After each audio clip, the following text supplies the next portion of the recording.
suaranya. Kenapa Mbak?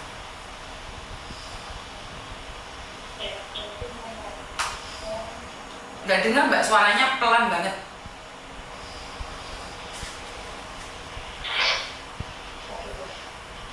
Saya kan di sini udah bulan. Oke. Saya kan waktu udah 3 bulan sini kan saya udah ada kewajiban. Oke, sebentar. Kamu tahu kan setiap kali telepon masuk ke saya secara langsung dan tidak langsung masuk di YouTube sama di Facebook.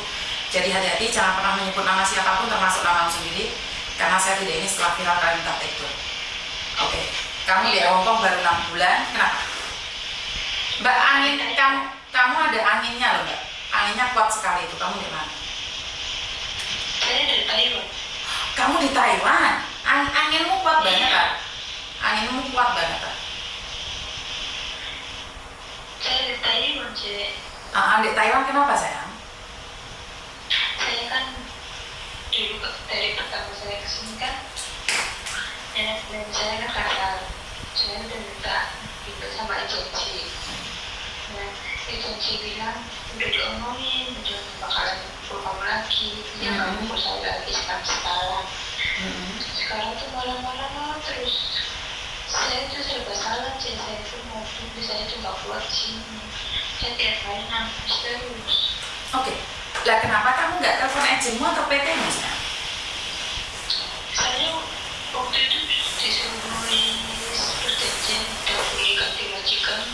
Kalau ganti majikan harus bayar 25.000 NT. Maksudnya gimana? Saya nggak paham. Kalau mau ganti majikan harus bayar ke majikan 25.000 NT.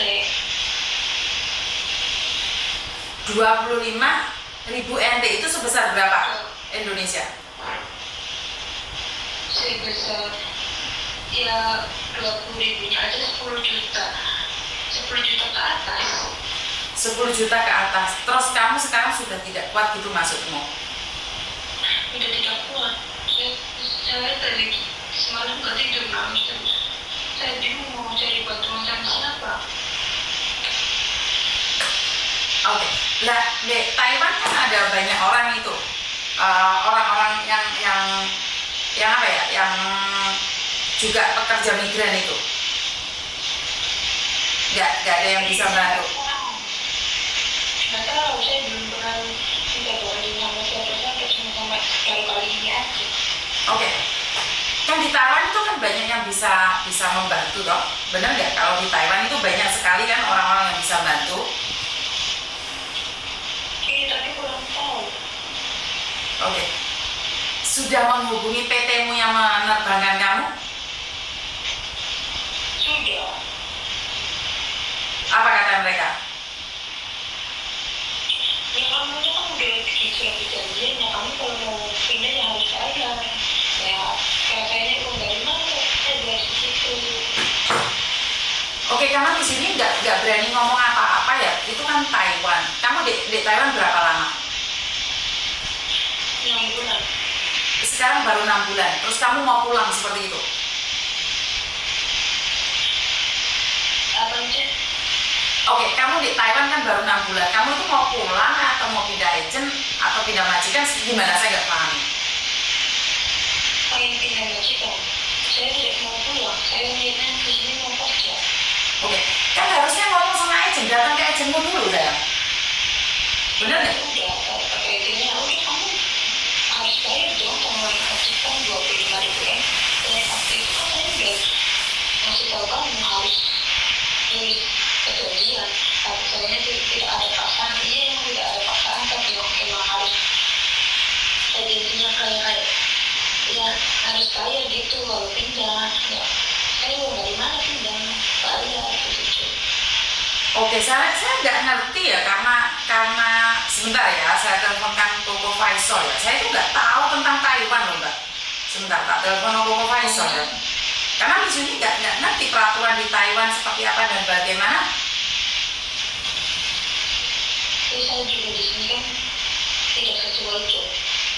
Oke, tidak sesuai job. Oke. Sebentar ya. Soalnya saya sendiri kan nggak ngerti nih tentang tentang Taiwan ya. Sebentar ya, saya akan tanyakan dulu. Iya.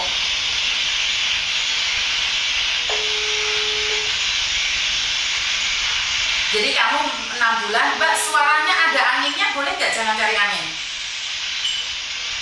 Suaranya tuh kemeresek loh, suaramu kemeresek banget kan? Nggak ada angin. Iya, tapi kamu deketnya apa itu apa gitu? Tapi kemeresek banget loh, tak matiin deh, kemeresek. Jangan pakai handfree, bisa nggak? Nggak pakai aja. Oke, ini sudah nggak ini? Nah, ini nggak begitu sakit deh telinga. Soalnya kayak gejreng-gejreng, atau kamu casin HP kamu? HP saya emang susah jadinya. Oke. Jelas ya. Oke. Jadi kamu masih baru 6 bulan. Nah, ini sekarang enak kan didengerinnya. Kamu baru 6 bulan di Taiwan. Pingin ganti majikan disuruh bayar 25.000. Bener nggak? Ente? Iya. Oke, karena Miss Yuni tidak tahu tentang Taiwan, sebentar saya teleponkan Koko Faisal atau Mbok Cikra ya, sebentar ya. Jadi saya nggak ngerti peraturannya, Miss Yuni nggak boleh dong sok tahu, bener nggak? Karena bukan ranah saya. Ya. Saya lebih baik menanyakan bagaimana dan seperti apa. Kok saya ngomong ternyata saya salah, bener nggak? Nggak boleh dong, nggak boleh. Jadi orang nggak boleh sok tahu juga. Iya. Sebentar, belum dijawab Mas Ian. Kamu sudah ek nih, kalau boleh tahu. Kamu ek apa bukan? Halo? Halo. Kamu sudah ek apa bukan? Saya baru berangkat ke luar negeri. Oke, lah kenapa kamu tinggal di situ nggak kuat? Apakah jaminan majikan baru kamu pasti kuat? Alasannya kenapa? Mbak, anginnya datang lagi Mbak, kemeresek Mbak. Mbak, anginnya datang lagi Mbak. Halo? Halo. Yang kayak tadi itu loh, tak matiin dulu, sakit nggak di telinga Mbak? Oke, saya nggak tahu nih seperti apa dan bagaimana. Halo? Sorry ganggu nggak? Enggak sih, kenapa? Oke, soalnya ini aku lagi live nih, ada mbaknya yang dari Taiwan telepon aku. Dia itu nanyain, emangnya kalau di Taiwan nge-break kontrak itu harus bayar 25.000 ya? Dalam undang-undang ketenagakerjaan tidak ada biaya ini. Oke. Nah, kalau dalam peraturan PK ini untuk menghargai sebuah PK, maka di sana biasanya ada dituliskan masa percobaan. Oke. Masa percobaan bisa dituliskan 3 bulan. Nah, kalau dalam waktu jangka 3 bulan ini dia putus kontrak, maka ya pihak majikan bisa nih meminta tuntutan ganti rugi pemutusan kontrak ini. Tapi kalau sudah lebih daripada masa kontrak, itu ya tidak bisa. Oke, ini baru 6 bulan, dia baru di Taiwan 6 bulan nih. Pokok kan barusan aku live nih, ada yang nanyain, aku nggak boleh dong sok tahu karena aku Taiwan sama sekali nggak tahu. Jadi intinya adalah kalau masih masa potongan itu nggak boleh pindah majikan seperti itu. Bukan masa potongan, masa percobaan. Masa percobaan itu berapa lama? Biasanya 3 bulan. Oh, kalau sudah 6 bulan? Kalau sudah 6 bulan berarti ya udah lewat. Udah lewat ya. Lah ini kenapa mbaknya kok masih disuruh bayar 25.000? Nah, itulah gelapnya pengajenan di Taiwan ini, banyak sekali oknum yang mau minta uang seperti ini. Oke, ini hal yang terjelek ya. Saya nanya aja ya. Hal yang terjelek nih seandainya dia tidak mau bayar, apakah dia bisa pindah agent? Untuk pindah agent lebih rumit lagi, Cek. Aduh. Sekarang di posisinya ya. Oke. Ini TKI dia maksa nih, nggak mau bayar pada agensinya nih, kan ngomongin secara, saya bisa katakan ini pungli ya. Sebab kan tidak mengikuti peraturan ada di kontrak. Oke. Nah, dia alasan putus kontraknya itu ada 2 jenis. Yang satu putus kontrak karena ingin pulang. Oke. Yang satunya putus kontrak karena ingin pindah pekerjaan. Dia putus kontrak alasannya apa? Dia putus kontrak karena ingin cari majikan baru. Tapi yang dia omong ke Departemen itu apa? Yang dia tanda tanganin itu apa? Oh belum, dia masih belum, tapi sama agentnya nggak diizinkan gitu loh. Sama agentnya nggak diizinkan, makanya dia telepon. Nah, kamu tahu kan, bukan ranah saya, otomatis saya kan nggak tahu. Makanya saya nanya kamu. Dalam penulisan kontrak ini harus hati-hati. Banyak agent itu dia bakal mengarahkan saya putus kontrak karena ingin pulang. Nah, kalau dia menandatangani hal ini, maka dia berkesempatan untuk dipulangkan. Oh enggak, dia nggak mau pulang nih, mbaknya ini nggak mau pulang. Iya, makanya gue bilang pada saat putus kontrak itu dia harus hati-hati dalam menandatangani putus kontrak. Karena di surat putus kontrak ada 2 alasan. Oke. Jangan sampai menandatangani saya putus kontrak karena ingin pulang. Kebanyakan oknum agensi ini mereka akan mengarahkan anak-anak untuk menandatangani alasan yang saya ingin pulang karena ada urusan keluarga gitu loh. Oke. Sebab kalau mereka menandatangani ini, mereka ini dengan seenaknya majikan ini bisa langsung ambil yang baru. Yang kedua, majikan tidak perlu menanggung segala biaya dia selama menunggu pekerjaan baru. Nah, kalau dia tanda tangan yang saya ingin putus kontrak karena ingin pindah, maka majikan ini tidak akan bisa mengambil yang baru kecuali dia sudah masa penungguan jobnya 2 bulan ditambah 2 bulan itu selesai 4 bulan. Jadi kalau dalam masa waktu 4 bulan ini agensi nggak nyariin dia job, ya otomatis majikan ini yang nggak dapat yang baru. Nah, agensi ini takut sama majikan. Kalau nggak dapat job majikan ini akan lari ke agensi yang lain dan mungkin akan bertengkar mereka. Yaitu pada saat penandatanganan kontrak putus kerja harus diperhatikan dan benar-benar harus diperhatikan. Tanda tanganlah putus kontrak alasan karena ingin pindah pekerjaan. Jangan mau diiming-imingin apa segala macam. Dan itu tantangan putus kontrak karena ingin pulang. Ujung-ujungnya dipulangin. Oke. Ya ini aku lagi live nih, semua nanya ini apakah Koko Faisal? Say hi sama teman-teman. Halo guys. Iya. Ini Koko Faisal karena yang komplain tadi adalah Taiwan. Jadi bukan ranah saya tidak bisa menjawab karena bukan porsi saya. Makanya saya tanya Koko Faisal. Berarti memang sangat berbahaya sekali ya saat menandatangani. Pertanyaan saya, pakai bahasa apa itu? Mereka nulisnya pakai bahasa apa ini? Bahasa Indonesia. Oh sebenarnya dalam bahasa Indonesia ya? Ada bahasa Indonesia plus Mandarin. Terus yang kedua, kenapa agensi selalu minta uang ini? Jadi gini, ini unik nih. Iya, gimana? Majikan minta TKI sama agensi. Otomatis dong, majikan nggak duit nih ke agensi. Saya perlu nih, misalnya 24.000 untuk bekerja 3 bulan. Agensi menjanjikan saya kasih duit TKI untuk bekerja 3 tahun, misalnya 3 tahun, saya rawat 3 tahun. Oke, otomatis uang 24.000 ini kan udah datang agent. Oke. Ya toh, kan agent yang ngambil. Nah, kalau TKI-nya nggak cocok nih, nggak betah nih, ini udah kerja setengah tahun nih, misalnya dari mbak ini, otomatis biaya agensi yang 2,5 tahun ini, agensi harus muntahin dong. Oke. Kan saya ngambil 24.000-nya, lu yang harus muntahin sekitar 20.000. Oke. Iya enggak? Lu yang harus muntahin dong, tapi karena pemodal agensi ini pada pelit dan sangat perhitungan masalah biaya ini yang udah masuk, istilahnya ngomong kasarnya kalau udah masuk kantong nggak mungkin keluar lah. Nah, mereka sengaja memojokkan teman-teman PMI ini untuk membayar kerugian ini.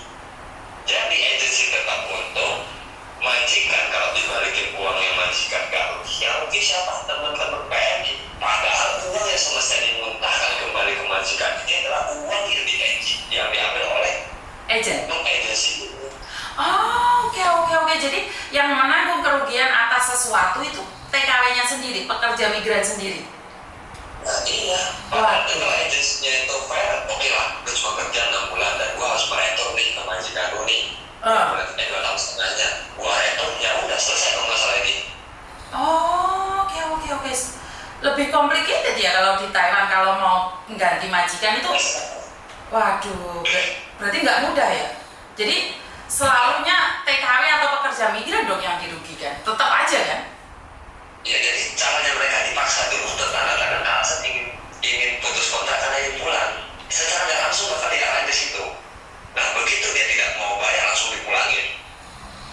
Oh kalau dia bayar diteruskan, kalau nggak mau bayar pulangin.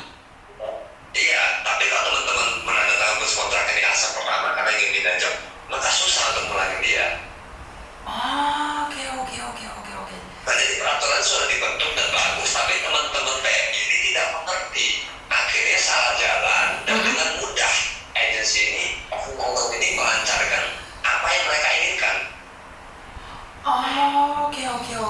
Nih, saya nanya nih, ini baru saya pertama kali karena saya kan tidak tahu nih peraturan Thailand.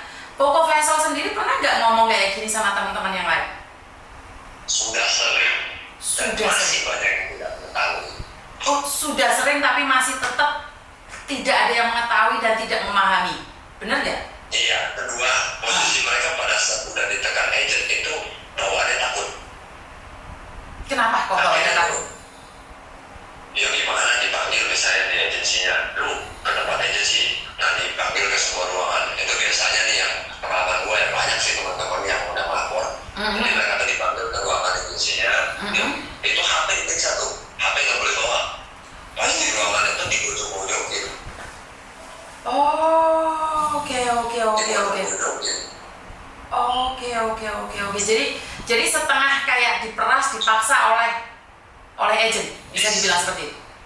Bisa saya katakan begitu dari hasil pengalaman saya ya. Tapi tidak semua agensi begitu, ada juga yang baik. Oke. Jadi peraturannya memang jauh beda dengan Hong Kong ya. Kalau di Hong Kong sudah ditetapkan bekerja 1 hari pun ataupun sebulan ataupun setahun itu sama, ngasih warna notis. Dimana notisnya itu 1 bulan bekerja atau 1 bulan bayar majikan. Jadi setelah itu urusan selesai. Itu peraturan yang di Hong Kong. Makanya tadi saya tidak berani jawab nih, karena dia bilang dia sudah tidak kuat lagi kerja di Taiwan, dia mau ganti majikan. Tapi dia disuruh membayar 25.000 NT karena dia pernah menandatanganinya. Jadi dia itu pernah menandatangani sesuatu yang kalau dia nggak kuat ingin ganti majikan harus bayar 25.000 NT. Itu saya bisa jelaskan. Itu rata-rata adalah penulisan PK ini dibuat oleh pemerintah Taiwan, Departemen Tenaga Kerja, dan di-endorse di KDI. Dan bentuknya tidak boleh berubah, tidak boleh ditambah ataupun dikurangi. Ini titik. Kebanyakan mereka itu, ya saya bilang ditakut-takutin dengan disuruh itu tanda tangan ini di atas matra ini. Padahal tanda tangan tidak sah. Surat itu saya bisa katakan tidak sah. Katanya sudah di-endorse sama KBRI, bagaimana kamu mengatakan tidak sah? Tidak ada KDI yang berani mengendorse tulisan yang di luar PK. Bisa dikatakan tulisan yang ditulis untuk saya bersedia membayar uang segini kalau misalnya saya memutus kontrak secara sepihak, itu kebanyakan adalah tulisan sendiri atau ketikan dari agensi yang ditandatangani, dan itu tidak termasuk dalam perlengkapan PK. Nggak ada dalam surat PK itu, nggak ada tulisan seperti itu. Tambahan sendiri, jadi mereka tuh ditakut-takutin melalui kertas itu. Tapi kalau kertas itu kuat nggak, posisinya nggak kuat. Oke. Sebenarnya nggak boleh. Itu ya, itulah tindakan-tindakan yang gue bilang sedikit menakut-nakutin anak-anak dari situ. Oke. Jadi udah tanda tangan ya, kemarin lu mau bayar lu ya. Dia bilang seperti itu, sama yang seperti yang kamu katakan itu. Iya, diajukan aja. Tapi nih, seperti yang saya tanyakan sekali lagi nih, seandainya dia menentang dan dia tetap ingin pindah majikan tapi nggak bayar, apa yang akan terjadi pada dia? Ya nggak masalah kalau berani ini agensi memulangkan dia. Kalau dia sudah tantangan nomor 1, dia laporkan saja ke 1955 atau KDI. Biasanya KDI baru gerak cepat. Kalau 1955 ya banyak anak yang udah komplain ya, bukan saya ya. Banyak anak yang komplain dan tidak begitu menanggapi. Oke nih, Koko Faisal, ini anak ini nomor ini bisa nggak spesial saya kasihkan ke sampean untuk membantu dia, karena dia bilang sudah nggak kuat lagi, tapi saya nggak tahu alasannya kenapa dia nggak kuat. Kalau dipikir nggak kuat kan kerja di mana aja kan sama aja toh, benar nggak kalau dipikir nih? Iya, mental anak baru sekarang yang saya anggap banyak yang lemah. Iya, karena saya tidak ingin salah membantu. Nah, giliran kita membantu, menentang, tapi ternyata anaknya sendiri nggak ada niat kerja. Ini yang akan membuat kita jadi bumerang buat diri kita sendiri ya. Lo anak nggak niat kerja malah dibantu, kan kita yang akan didamprat oleh masyarakat umum. Nah, ini nih yang lebih lagi dari TKI. Gimana? TKI ini mereka ini dalam PK mendatangkan surat yang dimana isinya menjaga akong kata nenek. Oke. Tapi mereka selalu diberikan job ekstra di luar PK, membersihkan rumah, bahkan ada cuci mobil, cuci kaca, termasuk buang sampah pun sebenarnya tidak boleh. Oh, karena oke. tidak ada PK.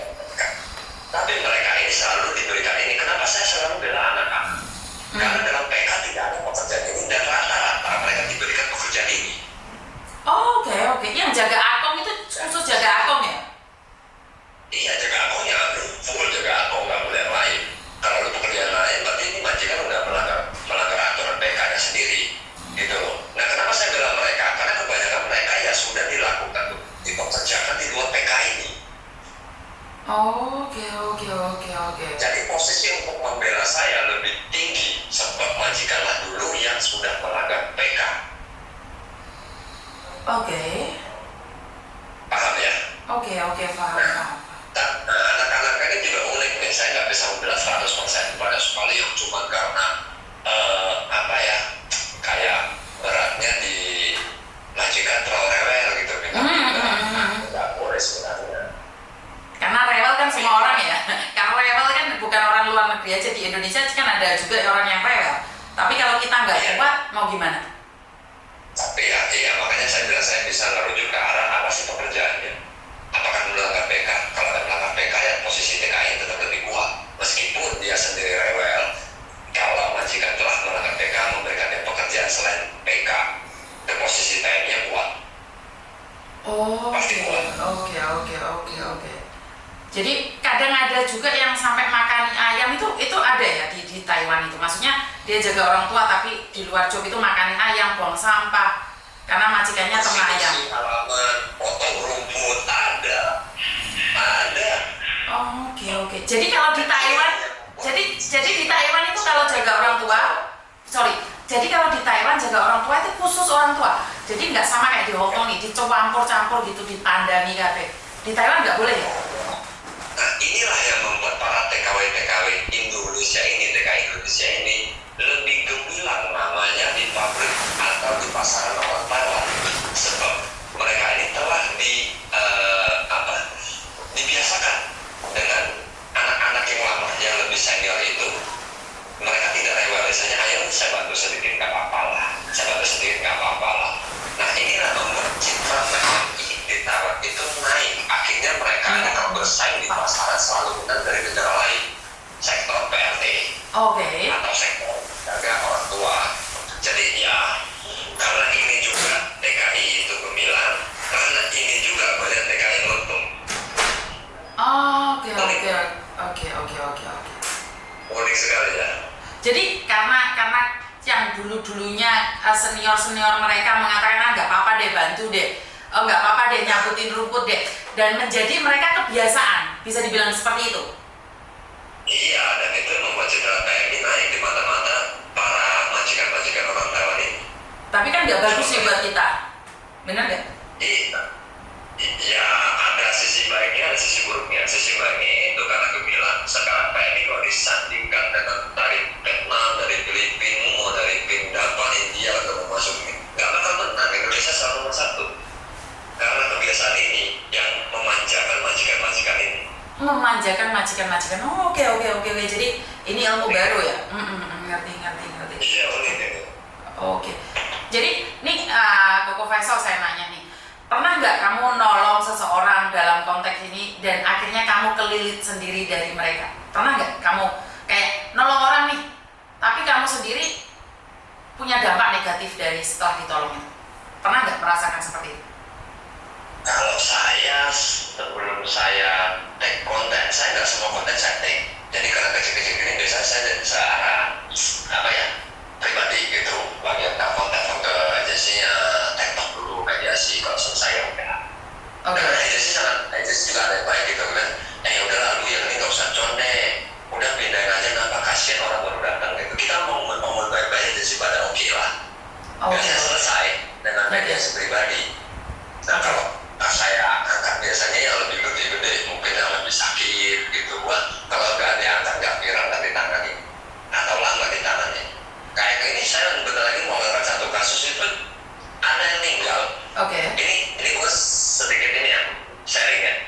Ada yang meninggal sampai sudah 23 hari, jenazah belum dipulangkan.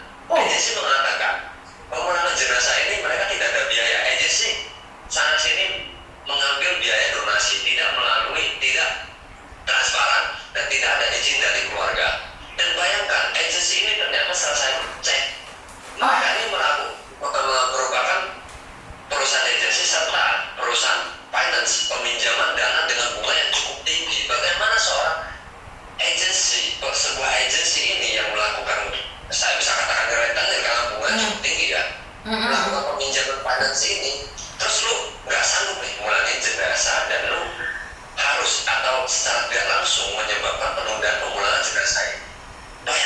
jenazah, orang di Indonesia udah nunggu lama.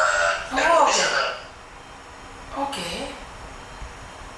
gitu. Kan heran semua perusahaan finance lu nggak ada duit untuk memulangkan jenazah ini. Nah, untuk PMI yang meninggal di luar negeri semuanya ada tanggungan dari agensi. Kalau mereka resmi, kita nggak peduli. Tapi agensi harus memulangkan. Tapi yang itu donasi sana sini, donasi dapat berapa nggak jelas, nggak transparan. Udah tuh selalu ngomong nggak ada biaya belum mencukupi. Akhirnya ujung-ujungnya PMI yang begini-begini gue suka dengan PMI.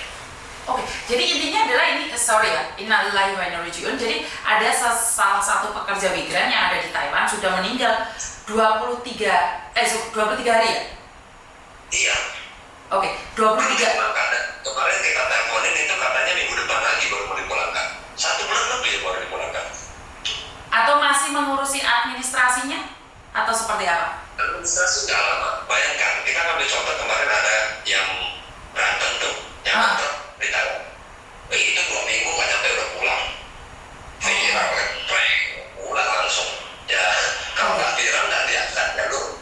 Ya dijanjikan 1 minggu lagi, kita nggak tahu apakah 1 minggu lagi benar dipulangkan, bisa aja dijadikan 2 bulan, 3 bulan. Oke. Kasihan ya. Benar-benar. Sementara keluarga sudah menunggu sekian lama. Nah, itulah kenapa di Taiwan kita perlu memviralkan hal-hal yang mungkin wajib diviralkan, baru diviralkan. Kayak begini kan menurut saya sangat berat ya, ini jenazah loh, bukan mainan loh. Kalau nggak diviralkan ya lambat, bisa 2 bulan, bisa 3 bulan, bisa aja lebih lama lagi juga mungkin. Nih, Koko Faisal kenapa tidak menghubungi orang-orang tertentu nih, bagaimana penanganannya seperti itu? Sudah. Apa reaksi orang-orang tertentu tersebut? Sebelum saya pasti ada tektok dulu dengan pihak aparat negara ya. Itu saya ada tektok, saya udah kasih laporan baru saya lakukan. Apa respon mereka? Mereka lambat atau seperti apa? Siap langsung dikerjain. Sikap KDI bisa dibilang sikap menurut saya. Sikap KDI yang sekarang sangat sigap. Oke, jadi Cuma kan agensi kalau nggak ngelaporin, terus dari pihak keluarga tidak melaporkan, bagaimana KDI bisa tahu? iya, itu yang sering saya katakan bahwa kalau kita nggak dapat laporan, bagaimana kita bisa tahu? Kita tahu pun harus diteruskan. Oke. Kan KDI paling tahunya ya mungkin nggak dipulangkan, tapi kan nggak tahu kalau misalnya udah segitu ini ya. Tapi sebenarnya untuk jenazah KDI harusnya tahu. Tapi kalau yang sakit misalnya nih, dia sakit nih, yang tahu cuma agensi sama dia, agensi nggak melaporin ke KDI, tahu-tahu dia dipulangkan.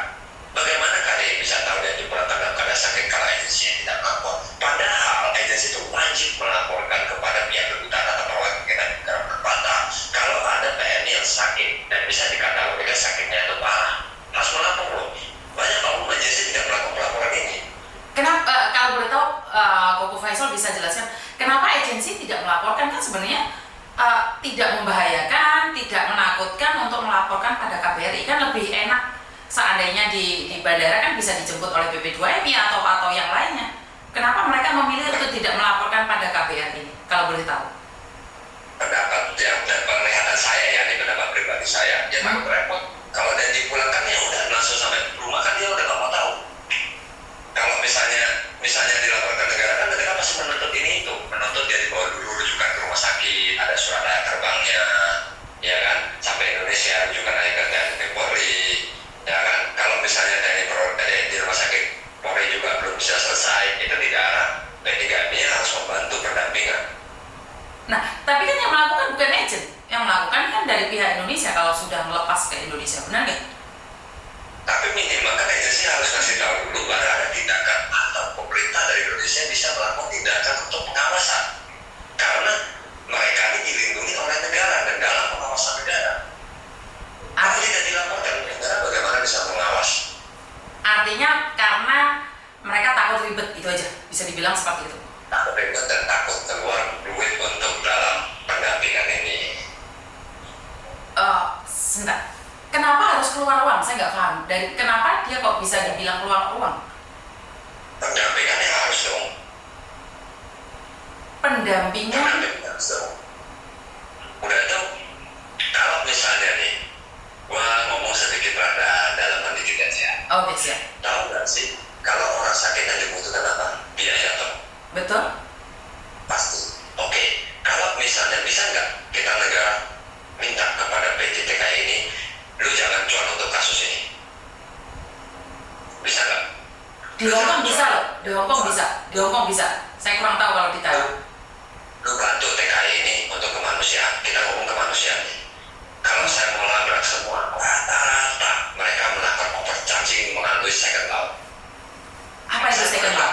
Second law itu apa? Second law, peminjaman kedua. Waduh, ada peminjaman kedua juga tuh. Waduh, ngeri juga ya. Aduh, Koko Faisal sinyalnya hilang. Tragis banget ya Taiwan ya. Ternyata ada sisi yang tidak saya tahu ya. Ini Koko Faisal kan ahlinya di sana, jadi ya Koko Faisal bisa disambung lagi? Iya. Nah, gua pengennya gini, yang pulang dalam keadaan sakit udah P3Mi agensi itu yang ini jangan contek. Jangan cuan lu balik tuh. Cuan lu buat bantuin mereka karena kemanusiaan, sekali lagi saya tanda kutip, bisa karena kemanusiaan. Lu boleh cuan yang lain, yang sehat, yang memang aktif bekerja, tapi yang sakit saya minta, jangan dicuanin. Jangan kamu lakukan overcharging buat dia. Balikin uang overcharging ini. Oke. Untuk menolong dia, gitu loh. Karena yang sakit-sakit ini yang butuh uang, kemana-mana rumah sakit gak perlu akomodasi. Perlu dong. Oke, maaf. Ngerti gak maksud gue? Oh, oke, paham.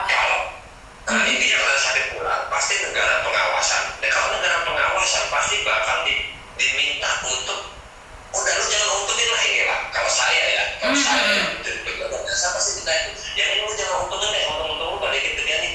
Karena kemanusiaan, lu nggak untung. Gua nggak ngasih lu rugi nih misalnya ya, lu nggak untung.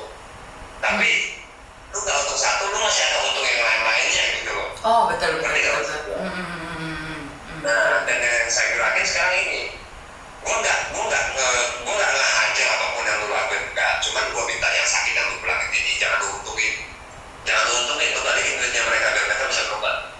Banyak hak dari mereka diambil. Oh, waduh, ini apakah benar nih setiap bulan para pekerja migran tuh membayar agent? Bayar, dan tugasnya mendampingi tidak bayar. Tapi tidak dilakukan, banyak oknum tidak melakukan. Jadi yang dinamakan uang itu dari situ. Jadi tiap bulannya itu bayar ke agent.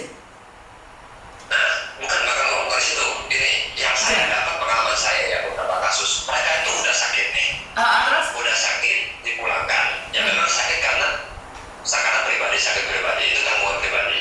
Tapi mereka diputus kontrak yang disuruh bayar. Ada yang kemarin disuruh bayar 40.000. Disuruh bayar ya kan.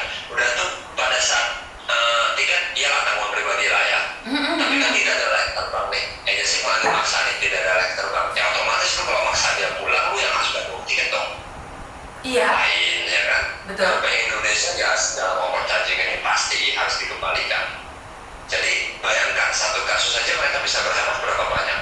Biaya putus kontraknya 40.000 udah 20 jutaan loh cek. Wah. Belum lagi tiket aja bahkan ada oknum agensi yang kurang aja maaf. Itu diuntungin. Udah sakit masih diuntungin. Wah. Tiket misalnya harga 8.000, 9.000 diuntungin sampai 13.000, 14.000. Bahkan ada yang mau degedeg lagi itu bisa lebih. Wah. Nah, tiket aja diuntungin. Kalau ini kita kumpul-kumpulin, kita balik-balikin ke KMI-nya, mungkin ada lah 20 sampai 30 juta untuk biaya pengobatan dia sendiri. Dan tugas agensi satu lagi, setelah sampai di Indonesia, mereka wajib membantu mereka untuk ngerembes ke BPJS Ketenagakerjaan, tapi tidak pernah dilakukan. Ini yang bikin saya marah. Mereka marah asgas, cuma boleh periksa, nggak boleh berobat. Lu pulangin, oke lah, lu pulangin sampai Indonesia, lu bantu dia bayar BPJS Ketenagakerjaan, tapi lu nggak bantu dia ngerembes gitu loh. Oke. Jadi mereka benar-benar asgas dan BPJS Ketenagakerjaan buat apa? Oh, oke. Ini ilmu baru. Jadi saat dia sakit atau kecelakaan kerja ini tidak dirembes ke BPJS. Agensinya atau pribadi yang harus dirembes sebenarnya? Sebenarnya mereka wajib untuk membantu baik dari P3Mi baik dari agensi. Wajib. Oke. Boleh kan? Ya, bingung saya jadinya. Ilmu baru. Banyak hak-hak PMI yang seharusnya mereka dapat, tapi tidak dapat karena tidak dibantu, malah diuntungin. Waduh, ngeri juga ya. Makanya kamu teriak banget tentang Taiwan ya karena memang ada ada sisi-sisi gelap yang tidak terungkap ya, bisa dibilang tidak terungkap. Atau memang sudah ada yang mengungkap nih tentang ini semua? Iya. Oke. Dan kalau boleh tahu nih, kan kamu dekat orang-orang besar nih, ada penyampaian ke situ nggak? Pasti ada dong. Makanya saya selalu mendukung Pak Benny. Kenapa? Karena Pak Benny tahu pergerakan saya ini tidak melanggar hukum dan ini memang kewajiban harus dilakukan. Oke. Jadi kalau misalnya ada pejabat yang mungkin nakal, mereka pasti nyuruh stop. Beda dengan Pak Benny. Pak Benny mendukung saya 100%. Gaskan bro. Ini baik ini buat PMI. Oke. Itulah yang menyebabkan saya tiba-tiba bisa tunduk kepala saya kepada Pak Kakaknya. Saya pertama kali ketemu pejabat yang sangat mendukung. Kan yang kita bisa tahu nih, mohon maaf, kan banyak yang oknum di luar yang mungkin kalau ada TikTok sama yang A, yang B menjadi sungkan, yang ini nggak usah deh, yang ini kita nggak harus beda dengan Pak Benny. Pak Benny bilang di mana terbaik buat TNI, di situ kita gaskan. Saya selalu support. Oke. Jadi kamu menganggap bahwa Pak Benny itu dibandingkan dengan pejabat lain, dia mampu speak up lebih lagi seperti itu? Dan dia selalu membantu PMI, selalu full support untuk PMI. Apapun yang dilakukan oleh organisasi maupun NGO yang terbaik untuk PMI, dia support. Oke, jadi dia totalitas untuk memberikan semuanya dari hati nurani. Kamu bisa bilang seperti itu, benar nggak? Ya, benar. Jadi kamu kasus dan memang benar itu adanya. Oke, jadi kamu garda terdepan nih untuk Pak Benny. Saya nggak berani ngomong hal itu. Kalau ada PMI yang sakit pulang, saya pasti bantu ngebahas dari Indonesia. Oke. Ini persatuan yang sangat besar ya. Kalau di awal kita salah paham ya, saya sendiri dan kamu mungkin salah paham karena tidak kenal maka tidak cinta, benar nggak? Jadi dari sebuah keterbukaan atas pembicaraan ini, jadi ini antara Hong Kong dan Macau. Sekali lagi di Hong Kong juga saya sebagai salah satu staff agent juga tidak begitu mengetahui karena ya kita kan punya tendensi sendiri-sendiri kan, punya keilmuan sendiri-sendiri. Jadi saya juga tidak menguasai lapangan yang ada di Hong Kong nih. Jadi saya akan memberikan informasi berdasarkan yang saya tahu. Dan kamu tahu kan, konten saya itu lebih mendengarkan curhatan. Jadi saya itu tidak mencari, jadi nggak mencari. Dan saya tidak memilih-milih. Yang mana satu hari ini telepon ini kaget saya ini dari Taiwan. Waduh, saya ilmunya kurang, nggak ada malahan. Makanya kenapa saya lebih memilih telepon kamu. Saya malah senang kalau misalnya kita sering sharing dan Jajan juga tahu gitu loh. Iya, siap. Sana kalau nggak bisa bilang saya di Indonesia siap bantu. Oke, siap. Siap. Oke. Saya butuh orang-orang dari speak up. Kalau pengen ini, saya orang yang tidak pernah nggak mau sharing apa. Saya selalu sharing ke teman-teman ataupun pegiat-pegiat yang lain. Mau sharing ini saya kasih, saya ada. Peraturan-peraturan juga tertulis semua saya ada gitu. Saya sharing ke kamu nggak ngerti. Kalau kalian ngerti malah lebih luas dan lebih sajat. Oke, untuk speak up. Oke, siap.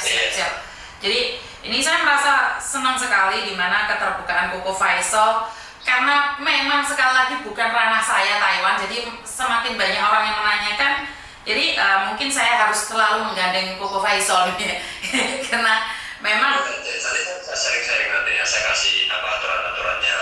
Oke, harus belajar deh. Oke, siap. Tapi kayaknya enggak deh. Kalau saya belajar ntar kepala saya mumet, jadinya kriwul ya untuk saya nanti. Jadi lebih baik saya menanyakan ke kamu dan kita mungkin sering-sering live bareng aja sih. Karena saya nggak punya TikTok. Kali kamu kan sukanya live lewat TikTok, saya nggak bisa. Iya. Dan ya upaya saya untuk memberitahu mereka apa hak-hak mereka gitu. Oke. Dan kamu YouTube bisa nggak live bareng? Kalau YouTube saya jarang live malah. Oh, ya di Indonesia sih berat memang. Saya pulang ke Indonesia 1,5 bulan berat. Dan bukan masalah rupiah, tapi karena schedule gua kadang kalau nggak berarti gua di luar. Dan misalnya besok gua mau ke Lampung nih, itu kan acara BBMI 2 hari. Oh. Juga lagi. Oke. Jadi oke. Dan kemungkinan besar nih saya pulang ke Indonesia awal ya, karena memang saya sudah planningnya awal. Jadi mungkin kita ketemuan lebih awal deh, tanggal 12 atau tanggal 13 saya akan terbang ke Karena itu sudah schedule dari awal ya, sebelum saya tahu ada Migran Care ya, bener nggak? Ayo ikut aku belusukan tuh ke tempat rada kamu ngepung gitu, ke Indramayu mau nggak? Siap. Ke Indramayu, setengah Subang gitu. Siap. Dan ini baru tahu bagaimana PMI yang pulang ke dalam keadaan sakit. Kenapa saya berjuang buat mereka? Kalau begitu nyampe di lapangan, saya pasti berurai air mata. Saya yakin. Oke. Ya. Jadi. Sampai nanti saya jalan gitu. Oke, siap. Saya pastikan dulu karena suami saya sudah booking hotel dan booking tiket sendiri kemarin sebelum acara ini terjadi. Jadi saya harus adjustment juga. Jadi kebetulan kan kita tinggal di Mandarin Hotel itu di Bundaran HI. Jadi ntar mungkin lebih gampang untuk kita berkomunikasi. Oke, siap. Namanya BBA. Oke, siap. Terima kasih informasinya Koko Faisal karena saya semangat. Terima kasih ya. Yo. Oke ya, berbicara dengan Koko Faisal seperti yang saya katakan tadi bahwa saya tidak ada pengalaman sama sekali tentang Taiwan. Jadi nggak boleh dong saya membengok-bengok dan menjeger-jeger tentang Taiwan. Jadi bukan ranah saya. Sekali lagi bukan ranah saya. Ya lebih baik nanya pada orang yang sudah paham, yang sudah tahu. Jadi saya enak menanyakan dan saya ini punya nomor beberapa orang yang dari Malaysia, yang juga dari Jepang, juga yang dari mana? Dari Singapura, Malaysia. Jadi ada beberapa orang yang mungkin bisa saya minta bantuan saat saya mendapatkan masalah dari beberapa orang yang menelpon dan saya bisa belajar. Karena sekali lagi ilmu saya ini nggak ada apa-apanya dibandingkan dengan orang-orang yang lebih senior daripada saya. Dan saya sangat bersyukur sekali karena hari ini Tuhan memberikan berkat pada saya lebih banyak lagi. Saya kenal BP2MI di mana saya bisa mengetahui orang-orang NGO yang di luar sana yang punya nama, yang lebih punya nama. Tuh Miss Yuni yang punya masalah di Indonesia kasih kan ke Koko Faisal. Iya betul. Jadi Mbak Eni sekali lagi karena ya keterbatasan waktu juga, Koko Faisal juga punya aktivitas dan saya lebih suka live di YouTube, tapi Koko Faisal di TikTok. Jadi kita dari sini beda aliran. Dan juga waktunya juga berbeda karena Koko Faisal belusukan, sementara saya memblusuk. Koko Faisal mungkin belusukan ke kampung-kampung dan suatu saat saya akan diajak, yang semoga ini menjadi berkat buat saya. Ya kita harus belajar lebih banyak lagi dari teman-teman yang di luar sana yang lebih pengalaman dan lebih senior dan lebih punya wawasan dibandingkan dengan saya. Karena sekali lagi di sekolahan kita kan mengenali beberapa guru yang tidak bisa merangkap semua mata pelajaran. Jadi saya belajar dari situ. Tidak mungkin di dunia ini semua ilmu itu saya pahami. Kalau saya tidak pahami, saya akan mengatakan saya tidak tahu. Tentang Taiwan bukan ranah saya. Saya nggak pernah di Taiwan kok. Singapura, saya nggak bisa, bukan pernah di Singapura.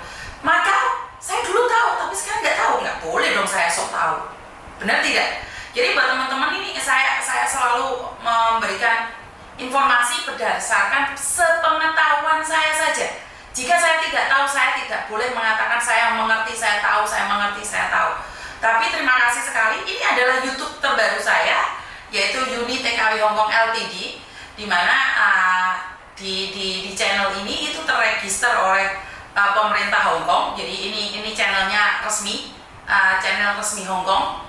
Kalian bisa lihat di Google Uni TKW Hongkong Ltd. Mungkin kalian akan tahu bahwa ada registernya, ada bisnis registernya di Hongkong. Jadi yang ini adalah channel resmi Ltd punya saya.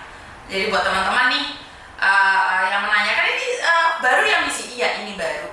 Jadi buat teman-teman yang lihat Uni TKW Hongkong biasa aja, bisa berpindah ke Uni TKW Hongkong Ltd karena ini adalah channel resmi yang terregister oleh pemerintah Hongkong.